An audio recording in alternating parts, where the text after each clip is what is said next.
Assalamualaikum warahmatullahi wabarakatuh. Saya Wan Muhammad Awis Korni bin Uthman, calon PhD Agama dan Kesihatan dari Universiti Sains Malaysia USM Kubang Krian Kelantan. InsyaAllah saya akan membentangkan satu tajuk kajian yang bertajuk Aplikasi Teknik Kumpulan Nominal Group Teknik NGT dalam pembinaan modul solat sakit. Untuk permulaannya, melalui abstrak ini, untuk makluman tuan-tuan puan-puan sekalian, kajian ini adalah kajian untuk membangunkan satu modul solat pesakit dengan menggunakan satu teknik yang dipanggil sebagai teknik kumpulan nominal ataupun NGT sebagai singkatannya. Jadi NGT ini adalah salah satu daripada teknik perbincangan yang diuruskan secara berstruktur. Di akhir perbincangan ini, maka terhasillah sub-sub topik dan juga sub-sub topik melalui 3 perbincangan daripada 3 kumpulan yang dipecah-pecahkan berdasarkan latar belakang pendidikan, pengalaman masing-masing. Sebagai permulaan, seperti mana yang kita maklum, solat adalah salah satu rukun daripada rukun Islam yang difardukan, yang diwajibkan kepada keseluruhan umat Islam, yang wajib didirikan oleh setiap umat Islam sama ada dalam keadaan sihat ataupun dalam keadaan sakit. Dan terma solat itu sendiri daripada sudut istilahnya adalah satu gabungan daripada perbuatan dan perkataan yang mana ia dimulakan dengan takbiratul ihram dan diakhiri dengan salam. Dan di dalam solat tersebut dia tertakluk kepada syarat-syarat yang tertentu seperti rukun sembahyang, syarat sah sembahyang dan sebagainya. Dan kita boleh dapati dalam banyak firman Allah Subhanahu Wa Taala yang menunjukkan bahawasanya salat itu adalah salah satu kefarduan, kewajipan yang perlu didirikan oleh setiap individu Muslim. Seperti mana wa aqimis salah, dan dirikanlah salat, yang membawa maksud perlu wajib bagi seseorang Muslim itu untuk mendirikan salat. Malah ada firman Allah Subhanahu Wa Taala yang memberi gambaran, yang memberi satu petunjuk bahawasanya dengan kita mendirikan salat adalah untuk kita mengingati Allah Subhanahu Wa Taala. Seperti mana firman Allah Subhanahu Wa Taala, wa aqimis salata lidzikri, dirikanlah salat untuk mengingati aku. Sekiranya seorang itu sakit, maka dia dirikan salat. Dengan mendirikan salat, dia akan mengingati Allah Subhanahu Wa Taala. Seseorang itu berada dalam keadaan kesempitan, maka dia dirikan salat. Maka dengan mendirikan salatlah dia akan mengingati Allah Subhanahu Wa Taala. Terdapat juga salah satu daripada hadis yang menunjukkan bahawasanya solat itu menjadi satu tiang kepada Islam itu sendiri. Seperti mana hadis yang saya bawakan dalam slide ini yang diriwayatkan oleh At-Tirmizi, Rasul Amril Islam wa amuduhu salah wa dirwatu sanamihi al-jihad. Yang bermaksud pokok segala urusan adalah Islam, tiangnya adalah salat dan kemuncaknya adalah berjihad. Jadi untuk mengimbangi situasi seseorang Muslim yang mana terkadang ada waktu kita mendirikan salat dalam keadaan sempurna yang bermaksud kita sihat, dan ada ketika mana kita dalam keadaan sakit tetapi kita tidak tahu bagaimana solat itu perlu didirikan dalam keadaan kita sakit. Dan ala kulli hal, solat itu perlu didirikan sama ada dalam kita sihat mahupun dalam keadaan sakit, mahupun dalam keadaan kesempitan, mahupun dalam keadaan apa jua keadaan sekalipun. Perlulah kita mendirikan solat sebagai satu taqarrub, satu pendekatan kita kepada Allah Subhanahu Wa Taala. Ada satu asas perbincangan modul ini, pembangunan modul ini mengenai bagaimanakah sekiranya seseorang itu tidak mampu bersolat dalam keadaan sempurna, bermaksud dia tidak mampu berdiri secara tegak, dia tidak mampu untuk rukuk seperti mana kebiasaannya, dia tidak mampu sujud seperti kebiasaannya. Bagaimana situasi solat bagi orang yang tidak mampu ataupun berada dalam keadaan masyaqqah. Jadi ada satu hadis yang menjadi asas kepada solat dalam keadaan orang yang tidak mampu, iaitu salli qa'iman fa in lam tastati' fa qa'idan fa in lam tastati' fa 'alal jambi. Ia bermaksud dirikanlah solat dalam keadaan berdiri. Sekiranya tidak mampu untuk berdiri, maka tunaikanlah solat secara duduk. Sekiranya tidak mampu secara duduk, maka tunaikanlah solat secara mengiring. Riwayat Al-Bukhari. Hadis ini dapat kita fahami bahawasanya kepentingan salat itu sehinggakan sampai tahap kalau perlu ataupun dalam kondisi kita dalam keadaan sakit, tidak mampu untuk berdiri, tidak mampu untuk duduk, dalam keadaan baring sekalipun, salat itu tidak akan tergugur kefarduannya kepada individu Muslim. Ini salah satu ilustri yang telah yang cuba saya kongsikan bagaimana tata cara solat, dan sekiranya solat itu dimulakan pada permulaannya dengan berdiri, kemudian sekiranya seorang itu tidak mampu untuk rukuk seperti dalam keadaan sempurna, seperti mana dalam keadaan kebiasaannya, dia boleh duduk di atas kerusi, kemudian i'tidal sujud dan sebagainya. Dan ada juga ilustri yang saya kongsikan bersama dengan sahabat-sahabat sekalian, solat dalam keadaan sakit yang mendirikan solat dalam keadaan mengiring. Dan ini adalah perbincangan yang panjang yang terdapat dalam kitab-kitab fiqh, yang mana ada satu bab yang membincangkan salatul marid, iaitu salat bagi pesakit. Sekiranya pesakit itu hendak mendirikan salat, bagaimana keadaannya untuk mendirikan salat? Okay. Sahabat-sahabat sekalian, untuk membina modul ini, modul solat pesakit ini, saya menggunakan satu kaedah perbincangan secara berkumpulan yang mana dia dikenali sebagai teknik kumpulan nominal ataupun nominal group teknik, NGT. Apa itu NGT? Apa itu nominal group teknik? NGT adalah satu proses perbincangan yang dilakukan secara berkumpulan, sama ada dalam keadaan skala kecil ataupun dalam keadaan skala yang besar. Dan ia boleh dilakukan secara bersemuka ataupun dalam keadaan secara atas talian. Kalau dahulu NCT ini dilakukan secara bersemuka, pasca PKP, kemudian pasca PKP banyak urusan-urusan kita lakukan secara atas talian, seperti mana kajian yang dilakukan oleh Mustafa pada tahun 2002 dilakukan secara atas talian. Dan NGT ini adalah satu gabungan teknik ataupun gabungan kajian kualitatif dan juga kuantitatif. Ada juga mengatakan ia adalah semi kuantitatif. Jadi kepada sahabat-sahabat yang pernah ataupun yang baru hendak tahu apa itu NGT, antara tokoh-tokoh besar yang mengenengahkan NGT ini seperti O'Neill Jackson, Freeman, Perry, Lins, ini adalah tokoh-tokoh besar yang mengenengahkan bagaimana NGT ini dilaksanakan. Pada asasnya bidang yang banyak mengenengahkan menggunakan teknik NGT ini adalah bidang pendidikan. Mereka menggunakan untuk nak revise silibus manhaj pendidikan yang sedia ada. Jadi dilakukan NGT.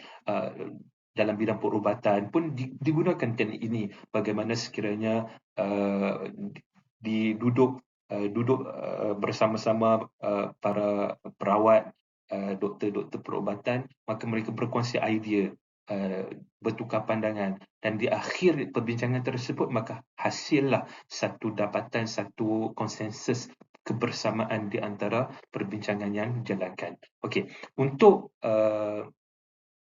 NGT ini dia boleh dilaksanakan dalam skala yang besar dan dia boleh dilaksanakan dalam skala yang kecil.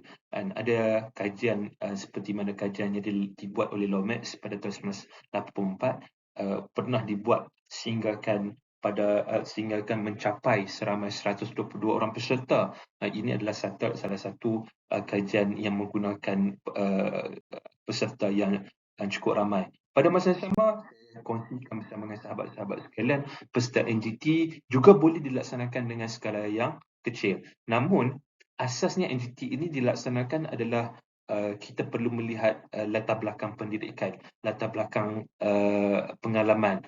sekiranya kita nak mengkaji bahagian pendidikan, perlulah orang itu adalah expert bahagian pendidikan. Perlulah orang itu mempunyai pengalaman dalam bahagian pendidikan. Sekiranya kita nak mengkaji bahagian perubatan pun sama juga. Perlulah orang itu adalah orang yang pakar dalam bidang yang kita nak kaji.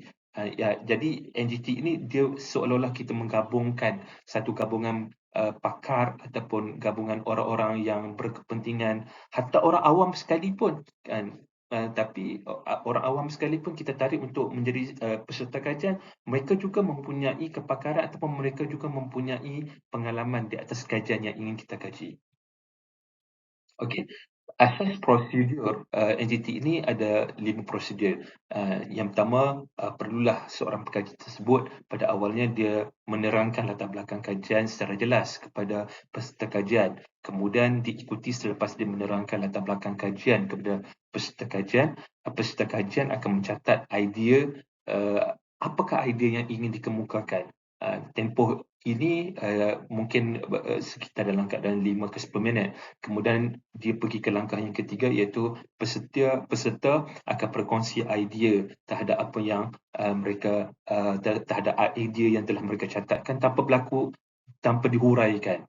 Kemudian pada langkah yang keempat, peserta akan menghuraikan idea tersebut. Untuk makluman semua sekali, seseorang pengkaji dia akan menjadi moderator kepada NGT ini, dan dia juga akan bertindak sebagai moderator, pemudah cara dan juga pencatat segala idea yang dikongsi sewaktu NGT sedang berjalan. Dan langkah akhir, itu langkah yang kelima, adalah proses pengundian. Ini adalah 5 langkah asas NGT dilaksanakan.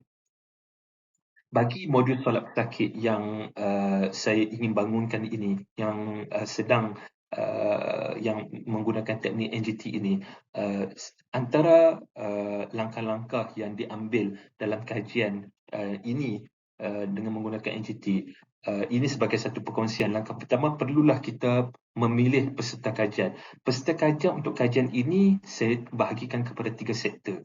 Sektor agama, sektor kesihatan dan juga orang awam. Sektor agama 3 orang, sektor kesihatan 3 orang dan juga orang awam 3 orang. Ketiga-tiga sektor ini adalah merangkumi mereka yang berkepentingan untuk pembinaan modul solat pesakit ini.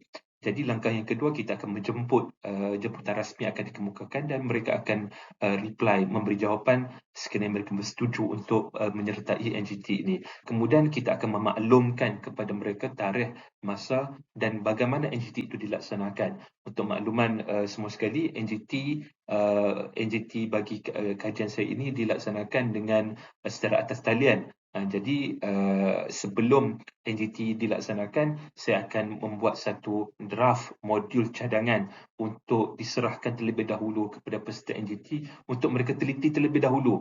Langkah ini untuk membolehkan ketika mana NGT dilaksanakan, ia tidak akan drag waktu yang terlampau panjang.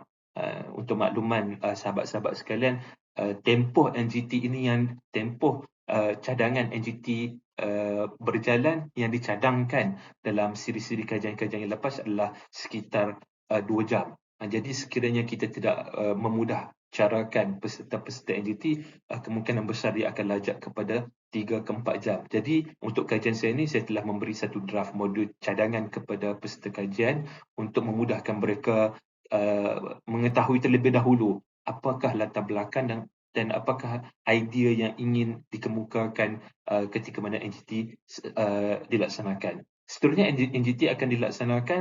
Untuk makluman sahabat-sahabat sekalian, NGT bagi kajian saya ini dilaksanakan secara berasingan. Bagi sektor agama, iaitu saya laksanakan pada hari dan waktunya berasingan. Kemudian sektor kesihatan, kemudian diikuti pada akhirnya adalah orang awam. Kemudian saya akan kumpulkan keseluruhan idea yang telah dikemukakan oleh ketiga-tiga sektor ini. Saya akan letakkan dalam satu Word, ataupun saya akan strukturkan kembali untuk diberi penilaian kepada keseluruhan idea-idea yang dikemukakan, dan kesemua peserta-peserta NGT akan memberi penilaian di atas idea-idea yang telah diberikan, yang telah dikemukakan oleh ketiga-tiga sektor ini, dan pada akhirnya akan diperolehi hasil NGT, hasil penilaian yang telah diberi penilaian oleh kesemua peserta NGT. Okey, ini adalah prosedur pembinaan modul solat pesakit yang boleh saya kongsikan bagaimana saya membina modul solat pesakit dengan sewaktu NGT itu dilaksanakan, dengan melakukan sedikit modifikasi, tetapi masih lagi berpegang kepada asas perbincangan NGT, iaitu adanya fasa pencetusan idea, adanya fasa perkongsian idea, kemudian fasa penilaian tersebut adalah tidak berlaku pada waktu tersebut.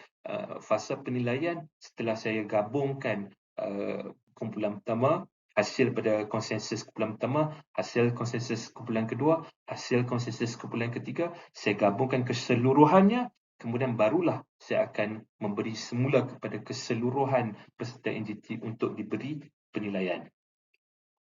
Okey, ini adalah cara mengira entiti secara manual. Untuk kajian yang saya ini, saya menggunakan pengiraan secara yang telah kira bukan secara manual lah. Maksudnya kita masukkan maklumat-maklumat NGT dalam satu draft Excel yang telah dibangunkan oleh seorang pensyarah universiti di IPG.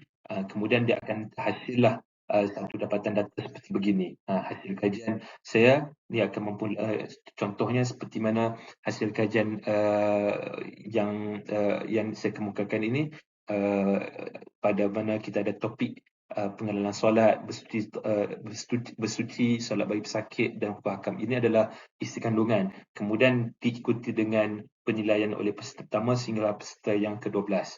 Kemudian kita ada percentage score yang diberikan oleh setiap peserta. Kemudian kita akan tengok bagaimana adakah sesuai topik ataupun subtopik ini diterima ataupun sebagainya. Jadi secara kesimpulannya, sahabat-sahabat sekalian, NGT ini adalah satu proses dapatan data yang saya kira satu proses secara konsensus yang tersusun dan teratur, yang dia memberi satu kekuatan kepada mana-mana kajian yang menggunakan teknik ini. Jadi mudah-mudahan kajian yang saya bangunkan ini memberi satu impak yang besar kepada umat Islam khususnya, dan kepada golongan-golongan pesakit, sekiranya dapat dibangunkan modul solat pesakit ini dapat digunakan kepada mereka-mereka yang dimasukkan di ward. Bagaimanakah caranya sekiranya dimasukkan ke dalam ward untuk mendirikan solat? Allah Subhanahu Wa Taala a'lam. Assalamualaikum warahmatullahi wabarakatuh.